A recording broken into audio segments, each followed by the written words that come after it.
Good evening to all. So आज हम बात करने वाले हैं, welcome to my channel Inspire Pharma. आज हम बात करने वाले हैं एक न्यू वीडियो के बारे में, एक न्यू कंसेप्ट के बारे में, that is treatment of peptic ulcer. जैसे कि मैंने अपनी सेकंड लास्ट वीडियो में डिस्कस किया था कि पेप्टिक अल्सर एक्चुअली में क्या होता है।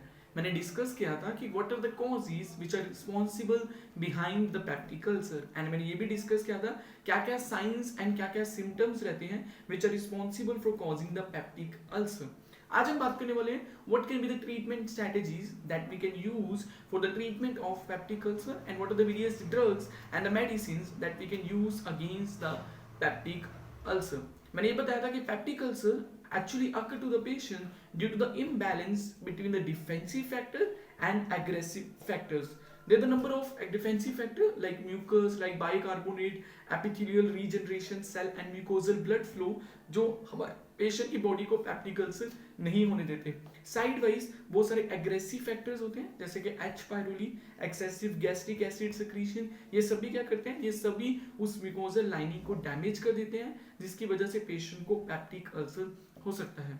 आज हम बात करने वाले हैं कौन कौन सी ड्रग, जैसे कि मैंने पहले ही बताया। So whenever we go for the treatment of peptic ulcer we majorly focuses on 3 or 4 strategies. The first strategy is what we can say is that जो गैस्ट्रिक एसिड सिक्रीशन हुई है उसको न्यूट्रलाइज कर दिया जाए। कैसे न्यूट्रलाइज करेंगे, बहुत सारे अल्कलाइन एजेंट्स को यूज करेंगे, क्योंकि हमें पता है कि जब भी हम एसिड होता है बॉडी में उसके अगेंस्ट अगर हम कोई बेस दे दें तो वो एसिड और बेस क्या हो जाते हैं, न्यूट्रलाइज हो जाते हैं। So same strategy we can adopt here. We can go for the usage of number of alkaline agents.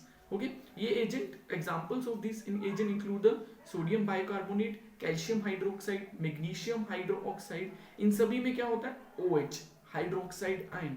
ये हाइड्रोक्साइड क्या करता है, इट न्यूट्रलाइज और it react with the base, it react with the acid which is H positive, तो H positive plus OH negative हो गया ना neutralise.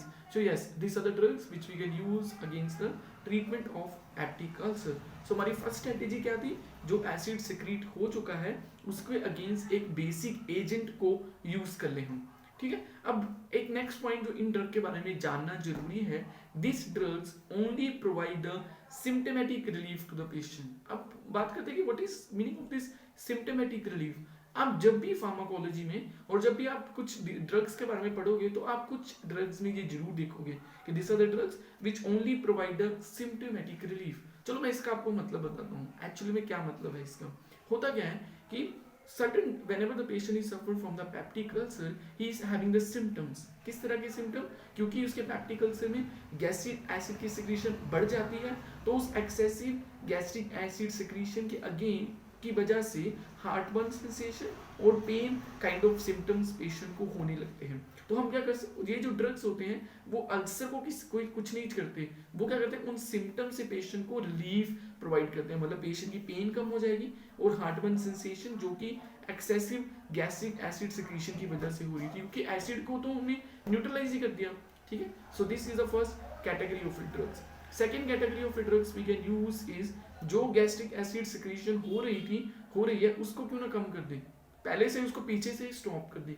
तो yes, we can also go for the usage of number of drugs which actually inhibit the excessive gastric acid secretion. Okay, talking about these drugs, the first category of drugs which include coming in this is antihistamine. अब आप सभी ने histamine का नाम जरूर सुना होगा। Histamine is one of the chemical mediator which stimulate the gastric acid secretion. अब आपको कुछ लोगों को ये पता भी होगा कि जो गैस्ट्रिक एसिड है उसकी सिक्रीशन कहाँ से होती है, उसकी सिक्रीशन होती है पेराइटल सेल से। Okay, these are the cells which are present on the gastrointestinal system. तो हमारी बॉडी में जो हिस्टामिन क्या होता है, it bind with the parietal cells. Okay, it bind with H1 receptors which are present on the parietal cell. So when it bind with those receptors which are present on the parietal cell, it stimulate the gastric acid secretion. Okay, तो अब हम क्या करेंगे, हम competitive inhibitor of histamine दे देंगे। उससे क्या होगा, वो जो सब्सटेंसेस जो ड्रग्स होंगे वो हिस्टामिन के साथ कंपटीशन करेंगे। किस चीज के लिए, बाइंड करने के लिए। किसके साथ बाइंड करने के लिए, H1 रिसेप्टर के साथ। तो जब वो कंपटीशन चलेगा तो उस कंपटीशन में वो ड्रग्स जीत जाएंगे और हिस्टामिन को बाइंड नहीं होने देंगे। तो उससे क्या होगा, हिस्टामिन बाइंड होगा नहीं पेराइटल सेल के रिसेप्टर के साथ, और इस बाइंड नहीं होगा तो गैस्ट्रिक एसिड की सिक्रीशन बंद हो जाएगी. So this is how we stop the secretion of gastric acid in our body. Okay, examples of these drugs include the cimetidine, ranitidine, famotidine. Okay, out of this drug cimetidine drug जो है वो इतना ज़्यादा use नहीं किया जाता है because it is associated with a certain severe side effects, like it can induce the anti-androgenic, it decrease the sexual potency. So ultimately this drug is not mostly preferred. अब मोस्ट इंपॉर्टेंट पॉइंट जो इनके बारे में जानना जरूरी है, these drugs provide a significant effect in the nocturnal acid secretion, or they provide a modest effect in the diet-induced gastric acid secretion or meal-induced gastric acid secretion. So इनका मतलब क्या है? Nocturnal acid secretion is acid secretion in the early morning. In our normal human biochemical system, there is an acid secretion in the early morning, excessive secretion we can see that, than the other parts of the day. So ultimately हम उसको ये drug उसके against ज़्यादा effective रहते हैं than the meal induced gastric acid secretion. Okay, so इस आपने देखा भी होगा जब पेशेंट को पैप्टिक अल्सर होता है या पेशेंट को हाइपर एसिडिटी होती है, उस केस में अर्ली मॉर्निंग में कुछ खाली पेट पेशेंट को ड्रग्स प्रिस्क्राइब किए जाते हैं. तो we can use this particular drugs against those condition. Cimetidine, ranitidine, famotidine, इस तरह के ड्रग्स को यूज कर सकते हैं. ठीक है, उसके बाद आते हैं proton pump inhibitor. We can also go for the usage of number of proton pump inhibitors kind of a drugs, like we can go for the usage of omeprazole, lansoprazole, pantoprazole, and these are the drugs which are mostly preferred for the treatment of peptic ulcer. अब बात करते हैं कि ये drug actually में ये drug कैसे काम करते हैं. अब हमारी बॉडी में एक H positive, K positive ATPase pump होता है जिसको हम प्रोटोन पंप का भी नाम बोलते हैं. ये पंप कॉन्टिन्यूसली H पॉजिटिव की सिक्रीशन करता है. ठीक है, अब क्या करेंगे, अगर हमने इस पंप को इनहिबिट कर दिया तो उससे क्या होगा, H पॉजिटिव की सिक्रीशन बंद हो जाएगी. ठीक है, so this are the drug. और वैसे भी जो प्रोटोन पंप होता है that is acting as a terminal step in the secretion of gastric acid. Clear, so we can go for the usage of this proton pump inhibitor drug. और ये मोस्टली प्रेफर्ड किए जाते हैं ओवर द एंटीहिस्टामिनिक बिकॉज ये side effects इतने ज़्यादा इनके side effects नहीं रहते हैं. ठीक है, और all faces of gastric acid secretion को इनहिबिट कर देते हैं. That's why these drugs are used mostly. Okay, after considering about the proton pump inhibitors, we can also can talk about the certain other category of a drugs. These drugs, the name of this drug is anticholinergic drugs. अब histamine की तरह ही हमारी body में एक और chemical mediator होता है जिसका नाम होता है एसिटाइलकोलिन. ये भी क्या करता है, ये भी जो पेराइटस सेल होते हैं उसके इस पे भी रिसेप्टर इसके भी प्रेजेंट होते हैं, तो वे वहाँ वाले रिसेप्टर्स के साथ बाइंड करके गैस्ट्रिक एसिड के सिक्रीशन को फास्ट कर देता है. सो हम क्या कर सकते हैं, उसके एसिटाइलकोलिन के एंटागोनिस्ट दे सकते हैं जो फिर से एसिटाइलकोलिन के साथ कंपटीशन करेगा.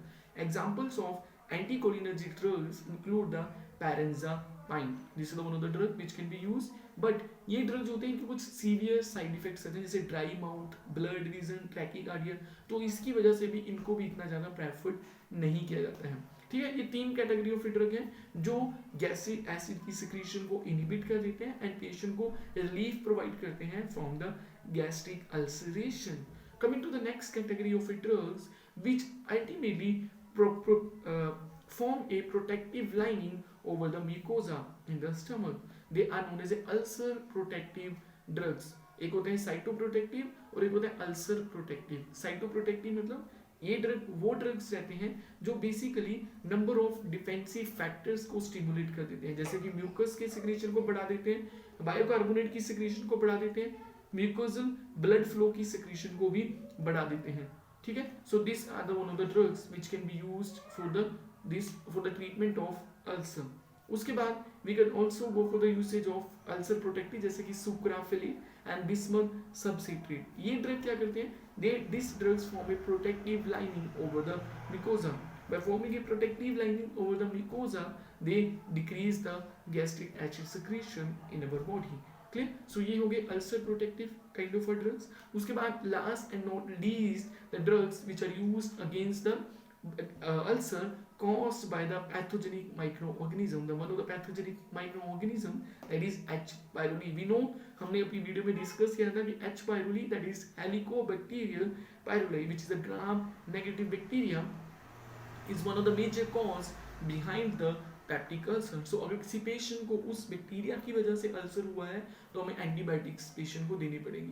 And the examples of drugs which are used against this bacteria include amoxicillin, clarithromycin, tetracycline. ये ड्रग्स इसके अगेंस्ट यूज किए जा सकते हैं. जब भी पेशेंट को इन ड्रग्स, इन माइक्रो ऑर्गेनिज्म की वजह से अल्सर होता है उसमें ट्रिपल थेरेपी को प्रेफर करने हैं. ट्रिपल थेरेपी में क्या होता है, 2 एंटीबायोटिक होंगे which work by the different mechanism and one is proton pump inhibitor and mostly proton pump inhibitor which is used over the other inhibitors drug that is omeprazole. ठीक है. सो I think आप सभी को मेरी इस video में completely पता चल चुका होगा कि क्या अल्सर है. अल्सर क्या है, जिसमें म्यूकोजल लाइनिंग डैमेज हो जाती है. It majorly occur to the patient due to the imbalance between the defensive factor and the aggressive factors. उसके बाद हमने डिस्कस किया कि what are the drugs which are used against the treatment of peptic ulcer.